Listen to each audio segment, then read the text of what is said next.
రోజు రోజుకి గోల్డ్ రేట్లు పెరుగుతున్నాయి. తాకట్లో ఉన్న బంగారానికి వడ్డీలు పెరుగుతున్నాయని టెన్షన్ పడుతున్నారా? కొమ్మూరి గోల్డ్ వచ్చాక ఆ టెన్షనే పోయింది. కొమ్మూరి గోల్డ్. నమస్తే. సూర్యాపేటలో డబుల్ కలకలం. దీని వెనుక ఒక కానిస్టేబుల్ హస్తం.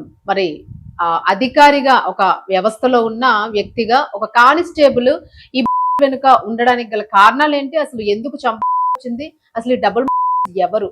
సో దీని గురించి మనం తెలుసుకుందాం. మనతో పాటు సీనియర్ జర్నలిస్ట్ దాము బాలాజీ గారు ఉన్నారు. సార్ నమస్తే. సార్, పోలీస్ వ్యవస్థ అంటేనే మనకు రక్షణగా ఉండాల్సిన వ్యవస్థ. సో ఈ మధ్య కాలంలో చూస్తే ఇటువంటి వాళ్ళు ఇవన్నీ చేస్తూ ఉన్నారు. సో మీరన్నట్టు డబుల్ మర్డర్ అంటే ఒక దంపతుల హత్య అని అంటూ ఉన్నారు. ఎందుకు చంపాల్సి వచ్చింది, అది కూడా అత్యంత కిరాతకంగా అన్నారు. ఏం జరుగుతుంది? అదే ప్రొటెక్టర్ వర్సెస్ ప్రెడేటర్ అంటారు. అంటే ప్రొటెక్ట్ చేయాల్సిన పోలీసులే ప్రెడేటర్ గా మారి హంతకులుగా మారి చంపితే ఇంకా వ్యవస్థని ఎవరు నడపాలి, ఎవరు కాపాడాలి? కాకపోతే ఈ కేసులో పోలీసు వ్యవస్థని మనం అభినందించాలి. అంటే మామూలుగా మనకి పోలీసుల్లో కూడా కింది స్థాయి క్రైమ్ చేసినప్పుడు పై అధికారులు వేగంగా స్పందించి వాళ్ళని అరెస్టులు చేస్తారు. అదే ఒక సిఐ ఇక్కడ ఫర్ ఎగ్జాంపుల్ జూబ్లీ హిల్స్ లో సిఐ ఒక లేడీని చేశారు. అతను ఇప్పటివరకు ఏమీ అరెస్ట్ చేయలేదు, ఏమీ చేయలేదు.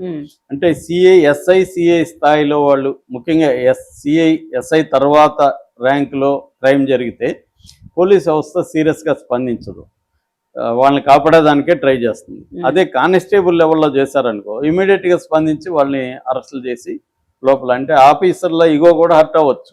కానిస్టేబుల్ క్రైమ్ చేసి మేం కదరా చేయాలి, నువ్వేం చేసేది అన్నట్టుగా. సో ఆ యాంగిల్లో కూడా ఈ కానిస్టేబుల్ని సీరియస్గానే తీసుకొని అరెస్ట్ చేశారు. నిజానికి మంచి పని, నేను అది తప్పు పట్టట్లేదు, కానీ అంటే జనరల్గా జరిగే ప్రాక్టికల్గా ఎలా జరుగుతుందో చెప్తున్నాను. సో ఇప్పుడు ఏం జరిగింది, అసలు ఎందుకు ఈ దంపతుల్ని కానిస్టేబుల్ చంపాడు, వాళ్ళకి తనకున్న సంబంధం ఏంటి, ఎలా చంపాడు, ఏ ప్లాన్లో వేశాడు, పైగా ఎలా పట్టుకోగలిగారు అదే పోలీసులు, ఈ విషయాలు ఇంట్రెస్టింగ్ క్రైమ్ స్టోరీ ఇది. ఇదొక అంటే మనం వెబ్ సిరీస్లో ఒక ఎపిసోడ్గా పనికొచ్చే క్రైమ్ స్టోరీ అనమాట. సో ఇదేంటంటే సూర్యాపేట జిల్లాలో మోతే అనే ఒక మండల హెడ్ క్వార్టర్ ఉంది. ఆ మండల హెడ్ క్వార్టర్ మోతే పోలీస్ స్టేషన్లో ఇతను కానిస్టేబుల్ అనమాట. ఇతని పేరు మర్చిపోయినా చెప్తాను. సో ఇతనికి ఇద్దరు ఫ్రెండ్స్ కాదు, ఒక దంపతులు ఉన్నారు. వాళ్ళు వచ్చి హిలావత్ నాగులు 48 ఏళ్ళు, బూబా ఆమె భార్య 41 ఏళ్ళు. వీళ్ళ కూతురికి పెళ్ళయింది. ఆ అల్లుడు వీళ్ళని వరకట్నం అదనపు కట్నం తెమ్మని వేధిస్తున్నారు. దాంతో వీళ్ళు అల్లుడి మీద కంప్లైంట్ ఇవ్వడానికి కూతురుని తీసుకొని పోలీస్ స్టేషన్కి వచ్చారు. వచ్చినప్పుడు ఈ కానిస్టేబుల్ వీళ్ళకి పరిచయం అయ్యాడు. పరిచయం అయ్యి ఇలాగా మాకు హెల్ప్ చేయండి అని అడిగినప్పుడు అతను కొంత ఆమె మీద కన్నేశాడు, బోబా మీద. బోబా బాగుంది సరే అని చెప్పి తను వాళ్ళకి ఇంకా హెల్ప్ చేయడం మొదలుపెట్టాడు. వాళ్ళు కూడా ఇప్పుడు పోలీస్ స్టేషన్లో ఎవరైనా హెల్ప్ చేస్తే వాళ్ళ దీనికి వెళ్తారు కదా, వాళ్ళ ఫోల్డ్లోకి వెళ్ళిపోతారు. అలాగే ఇంకా హెల్ప్ చేస్తా ఉంటే అట్లా అఫైర్ బోబాతో ఈయనకి కానిస్టేబుల్కి అఫైర్ స్టార్ట్ అయింది. స్టార్ట్ అయిన తర్వాత ఇతని పేరు మహమ్మద్ షరీఫ్ అండి. ఈ అబ్బాయి పేరు 23 ఏళ్ళే పిల్లవాడు. ఆమెకేమో 41 ఏళ్ళు. సో అంటే మామూలు భాష, వాళ్ళ భాషలో ఆంటీ. సో ఆంటీతో ఈయనకి అఫైర్ ఏర్పడింది. ఏర్పడిన తర్వాత వాళ్ళు ఆంటీ అండ్ అంకుల్ వాళ్ళు కూడా తెలివైన వాళ్ళు. ముఖ్య మనకి ఈ మధ్య కాలంలో కొంత ఈ లంబాడీ తెలివి మనకి చాలా వస్తున్నాయి. క్రైమ్ లంబాడీ వాళ్ళు చేసే క్రైమ్ మనకి ఎక్కువ వస్తున్నాయి ఈ మధ్య కాలంలో.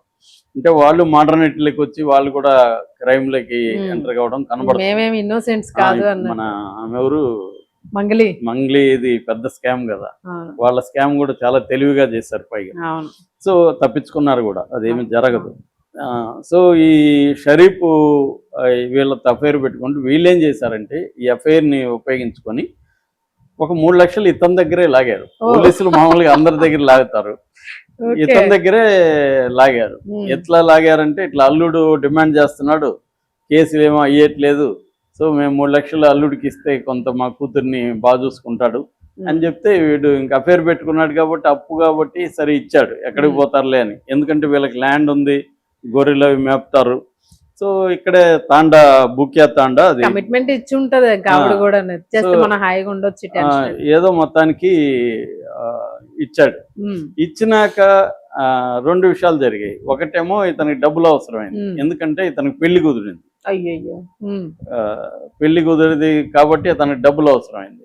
డబ్బులు అడగడం మొదలుపెట్టాడు. డబ్బులు ఎప్పుడైతే అడగడం మొదలు పెట్టారో అడ్డం తిరగడం వాళ్ళు మొదలు పెట్టారు. భార్యాభర్తలు అడ్డం తిరిగి వాళ్ళు ఏంటంటే ఇతన్ని బ్లాక్మెయిల్ చేయడం మొదలు పెట్టారు.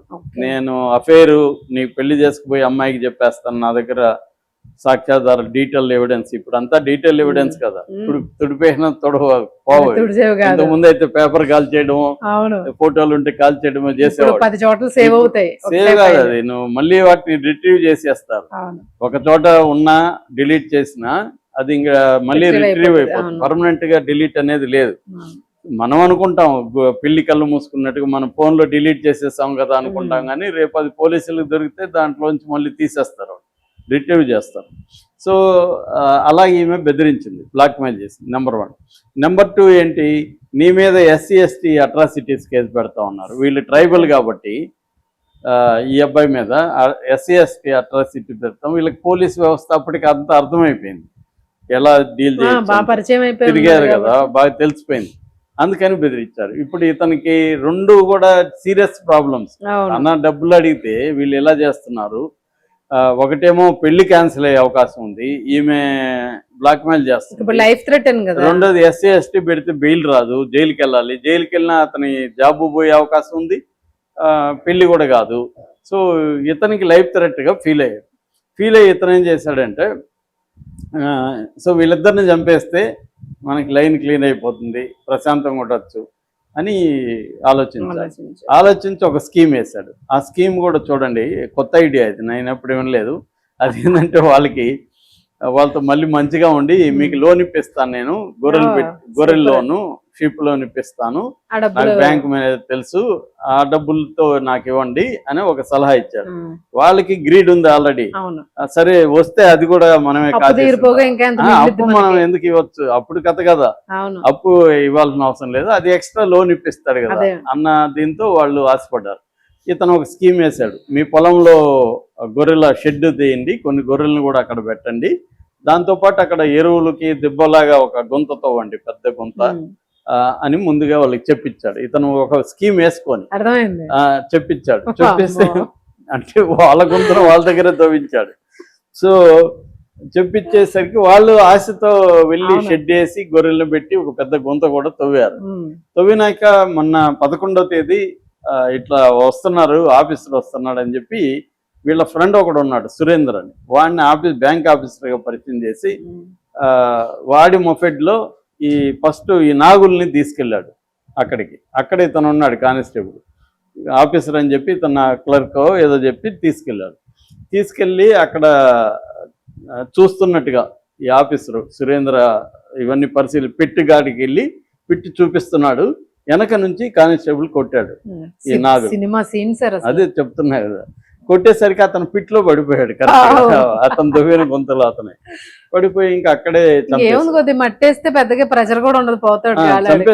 చంపేసి మట్టేసి చేశారు, కప్పేసి నాకు ఇప్పుడు ఆమె ఉంది కదా, మళ్ళీ సురేంద్ర పంపించారు ఆమెను కూడా రమ్మని.